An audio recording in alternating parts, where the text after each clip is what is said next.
Hey guys, welcome to the Texas Blockcast. We are going to talk about accounting and how the accounting industry can bring more transparency to the digital asset ecosystem. We are privileged to be joined by Tim Savage, a partner at Weaver. He leads their digital asset practice there and is a wealth of knowledge on this topic. A longtime TBC member and a good friend, and a soon-to-be dad. That's right. So days now, right? 1 week away. 1 week away. Our baby boy. Baby boy. So y'all send him congratulatory comments in the YouTube channel or via Twitter. So Tim, let's dive into this.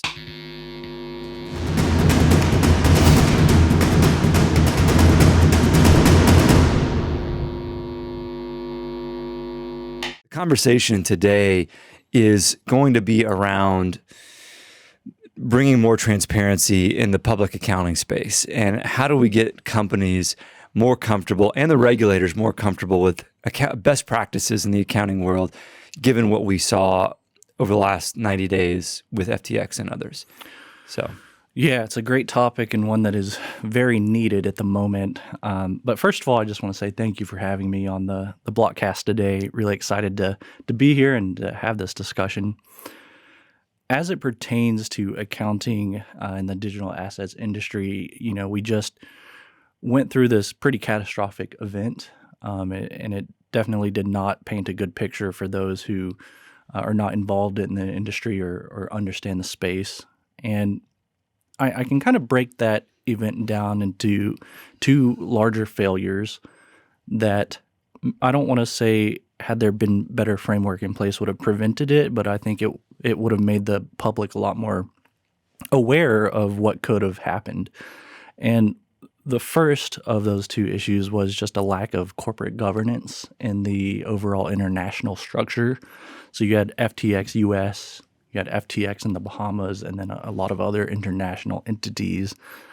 And there was no board of directors from what we understand right now for the larger parent international entity, and therefore no accountability. Yeah. There was also on the financial accounting side, and this is the second issue, just a lack of internal controls, a lack of just structure in how the accounting process was to be performed. And for a company as large as FTX and operating globally, when you have that kind of scale, you just can't have a lack of internal controls. Yeah. And it really begs the question for the need for regulation. And where are we going to see the regulation? Definitely on the accounting side. Well, so let's start out. Most of the people listening are not accountants, but they want to understand accounting to a point that it's going to help them in their business and professional life. So give us a framework through which we should be viewing public accounting and as it relates to digital assets. When it comes to accounting, there are various frameworks for how you report and account for things. There are generally accepted accounting principles, which is our main form of accounting here in the United States. And those standards are set by the Financial Accounting Standards Board, the FASB. Then we also have other frameworks of accounting, such as tax accounting under the Internal Revenue Code that the IRS, they prescribe their own rules, and we account for certain things that way. And there are many similarities between those two frameworks, but there are also many differences. What's important to note is that FASB accounting is, if you're going to go invest in a public company that's regulated by the SEC, they're going to report under generally accepted accounting principles, GAAP. Versus tax accounting is going to be regulated by the IRS. Mm-hmm. For companies who are offering public services, exchange services, custody, or any kind of financial services, those types of entities, as we've seen now, very likely need to be regulated, report under U.S. GAAP and have some amount of oversight by the SEC. Regardless if they're public companies or not, right? Well, definitely on the public accounting side, the public company side, but private companies too. Just best practice. Yeah, I would say so. And And when I say regulated by the SEC, really by the FASB. Which is a lot less onerous of a regulator than the SEC. Well, the FASB, again, they regulate the accounting side of things. And then for public companies, we have the Public Company Accounting Oversight Board, the PCAOB, who regulates the public accounting firms that perform the audits and certain services for public entities. Yeah. Yeah, and that's interesting to think how the SEC would overlap with most of these exchanges are working to not list securities because they aren't able to do that. They're not going through the right processes to list securities. And as some of these tokens come under fire from the SEC or are maybe in litigation around whether or not they're a security or not, those are being delisted. So there is some sort of overlap here between what these exchanges are having to look at from the SEC side than looking over here on the FASB side. Yeah, there's definitely the big concurrent debate over whether certain tokens are considered securities or if they are considered commodities or maybe something completely different, money. When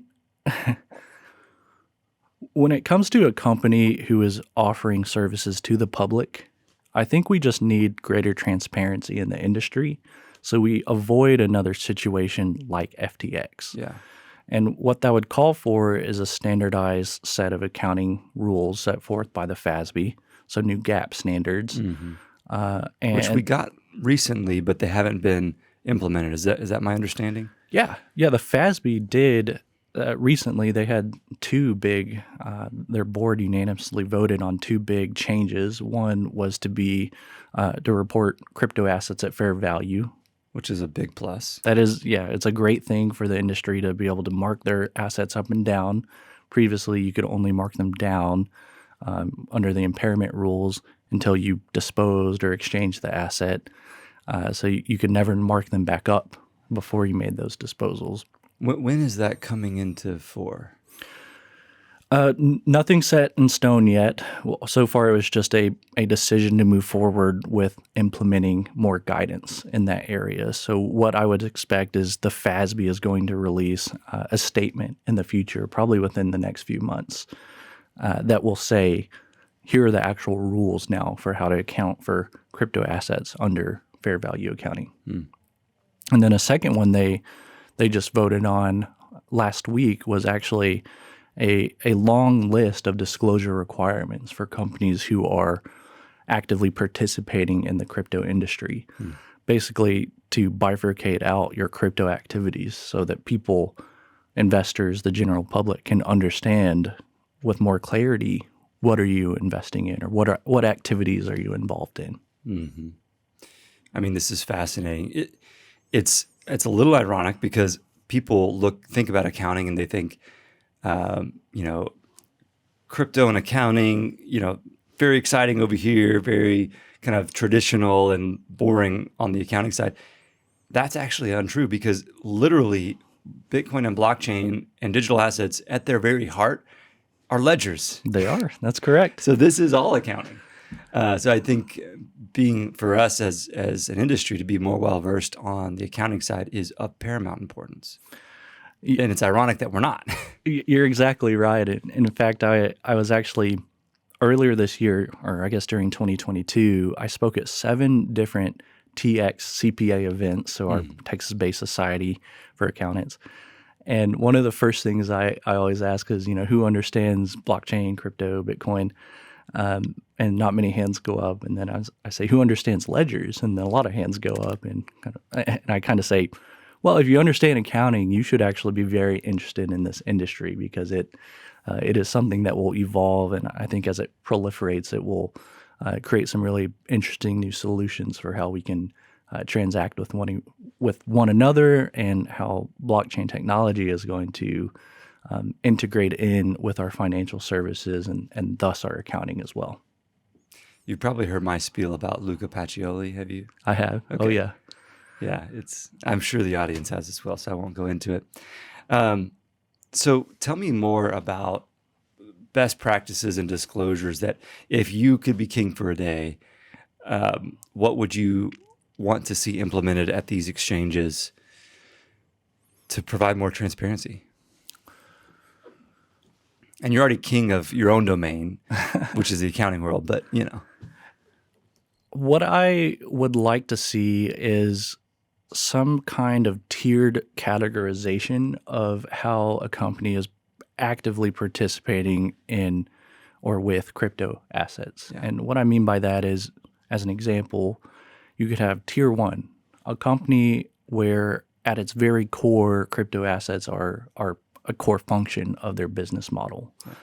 Maybe tier two is some kind of threshold limitation, threshold limit of how much a company invests. So a very serious investor in crypto assets.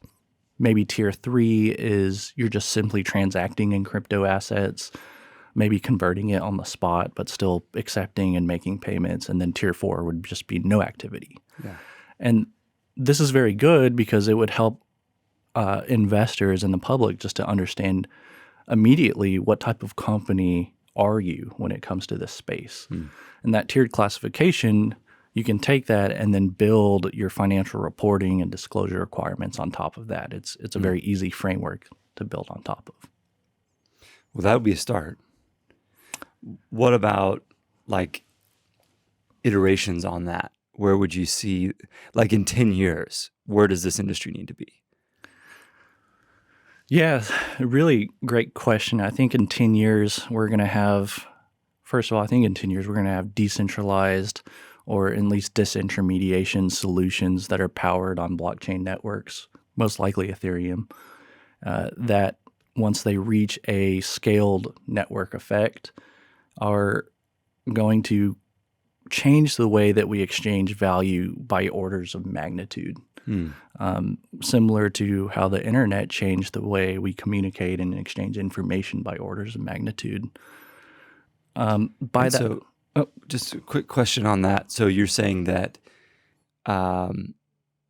the value exchange mechanism. So if we were to take like NASDAQ or Dow for public equity exchange, that is on the back end done by some company, acronym DEC, the acronym for the company that builds the software that actually these exchanges, these markets use to exchange public equities. So you're saying Ethereum would kind of be the rails on which value is exchanged, and that value that's being exchanged could be securities, commodities.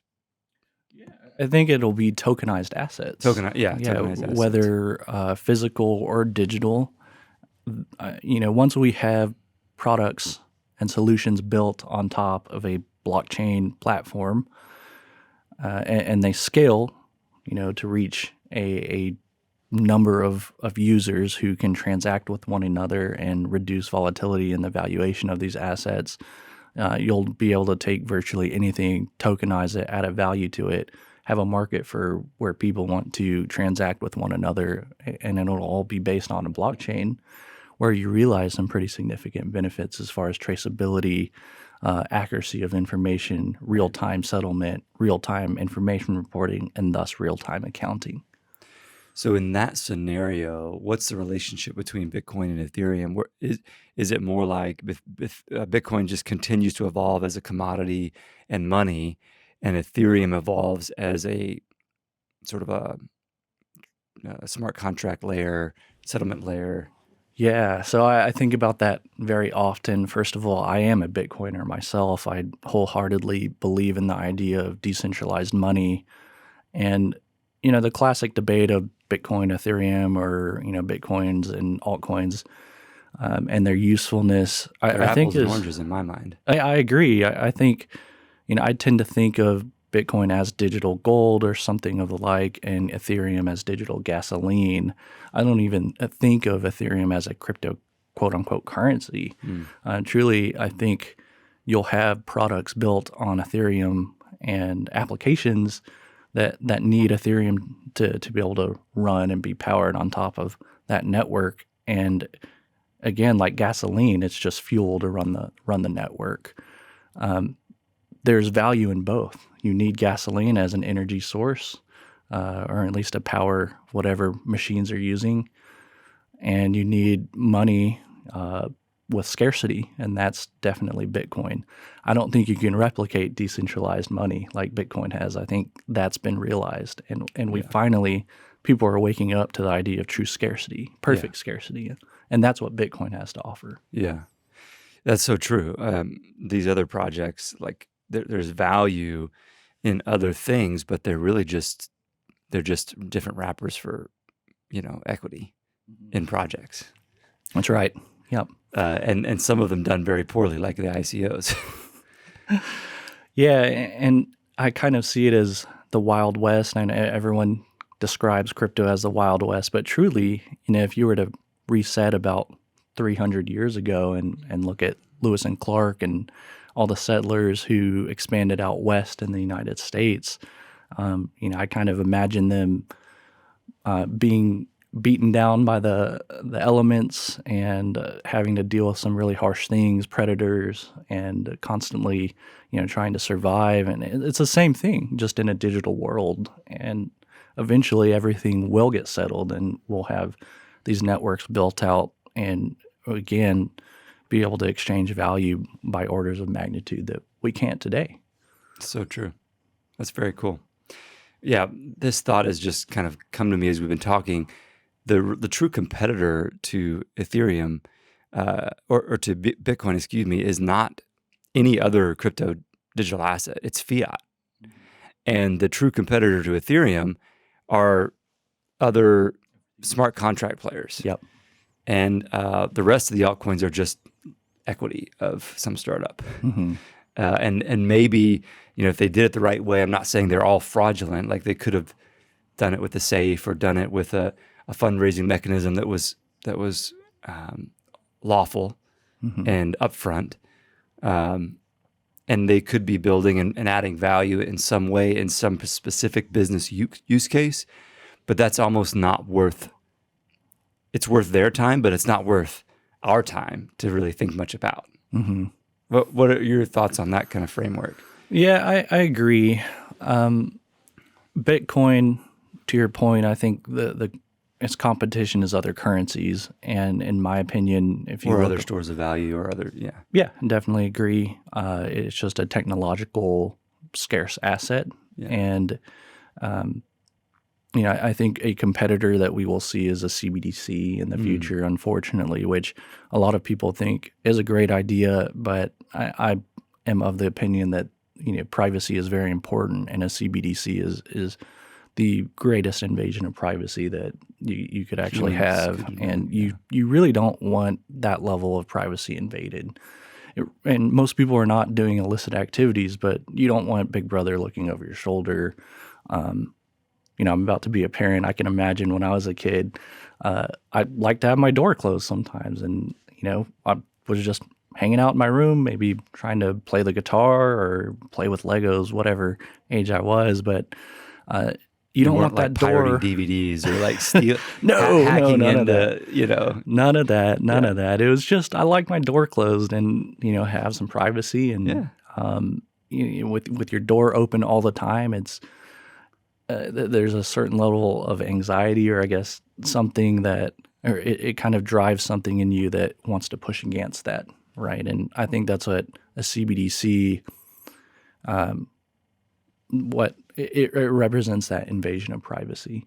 Couldn't agree more. Now, on the Ethereum side, or I guess more of the computing, Turing complete computing blockchain platforms, there are a number of other ones that are gaining a lot of popularity, but they seem to be breaking. They're not necessarily decentralized.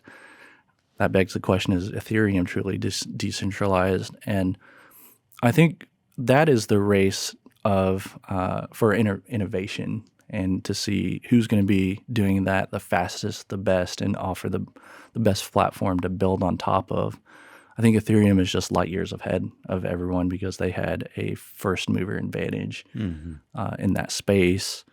But not to say other competitors won't come up and supersede them. Wow. It's a fascinating discussion. So pivoting back to tax and accounting, and really just public accounting, actually, we'll leave tax out of it.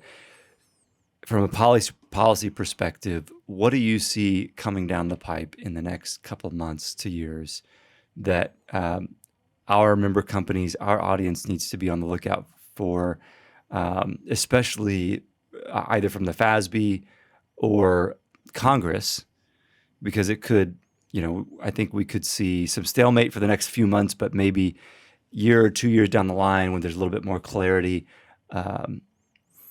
we could see some major moves. I think 2023 will be the year that we see regulation rolling out across the board, and that was fueled primarily by the FTX fiasco. Hopefully the regulation is more balanced and consumer friendly and not overly burdensome to the industry.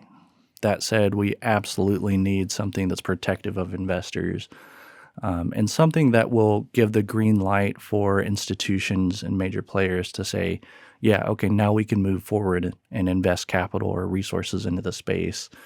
Because right now there's a lot of capital on the sideline that wants to be invested, but it's just not because they don't want to invest in something that might end up like FTX. Yeah. And that's certainly understandable.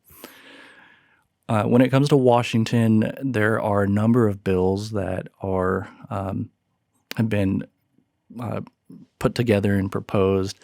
Whether or not those will pass in the next year or two seems, debatable. I think Elizabeth Warren had a bipartisan bill come out, and to me, it didn't quite make sense for what it was calling for. I see that as not so good for the industry. Yeah. But the Responsible Financial Innovations Act that Senators Gillibrand and Lummis, that other bipartisan bill that they produced, I thought was very good, a good start. Yeah. I think Representative Patrick McHenry is doing a great job on the House side and advocating for some very balanced regulation. Yeah, he's sharp. He's got Representative Emmer and Soto, and the House side looks, I think, very strong. Very strong. Yeah. And we've got Gillibrand and Lummis in the Senate, and Senator Cruz, who's from Texas, who's very well read on this, but that's not enough on the Senate side. We've got some work to do over there. Yeah, we need a lot of education as well, and I think the community, the crypto asset community, is doing a great job. Still more could be done, and we need to advocate for better legislation, and it's us who should speak up and raise the flag and say, here are the issues that we need to conquer, here are the things that need to be worked out, and here's what we'd like to see in legislation, because our legislators don't know without their constituency asking about it. Yeah, we need to professionalize that process too. It can't just be wealthy founders or high net worth individuals gallivanting around writing checks. There has to be kind of a professional class, people like you who are subject matter experts going and providing an unconflicted opinion. Yeah. Yeah, I agree. And I guess to build on the legislation side, so something we should also see, and I don't know if this should be built into accounting framework, but definitely a focus on the existence and valuation of crypto assets for companies that offer services to the public, so brokers, exchanges, financial service providers, and I think commonly referred to as proof of reserves and liabilities. That procedure helps accomplish that, and it will be run on top of blockchain networks, and to where you can just click a button and instantly get reserve and liability information. But something that the auditors, that a financial auditor would definitely want to use as part of their services as an auditor. I do want to be careful, though, that a proof of reserves procedure is not taken as a full level of assurance for a company. A level of assurance against the idea of a company still going insolvent or failing, right? Because it certainly could, especially if a business has other sources of debt leverage on their books, and they might still maintain a 1-to-1 asset to liability ratio. But if those assets, a bunch of debt out at 20% interest or something. Yeah, exactly. And if those assets get pulled really quickly overnight, they can go insolvent and might have to cease operations. So it's not a protection against a company's ability to be successful or not, but it is still an act of transparency to the general public. That's great, and it's important for our audience to really grab a hold of that. It's not sufficient. It's like a necessary precondition to getting to the best practices, but in and of itself will not be the whole picture. Yes, agreed. A little bit of nuance there for the listeners and the viewers, but important nonetheless. Tim, thanks for being here. This conversation was enlightening to me. I learn a lot every time I talk to you, and I'm sure the audience learned a lot. Where can they go to find out more about you and Weaver? Sure. Just go to weaver.com and you can see a lot of information about our firm, the people who work there, the services we offer. We have a drop down in our industries page for blockchain and digital assets. We put out a lot of thought content, articles, especially covering relevant topics such as this, as well as we have our own podcast. You've been on it yourself, Lee. And just basically we like to have conversations with industry experts and people who are building in the space. So yeah, you can go there and reach out to me, phone or email, and I'm always happy to have a conversation. Awesome. Well, thanks for coming on the show. Thank you. If you want to be part of the future that we are crafting here in Texas, join the TBC today. Thanks for watching the Texas Blockchain Council. We've got more videos, more great content, and we are a nonprofit. So if you could send your Bitcoin here, this is my personal wallet address. And don't ask me for my seed phrase.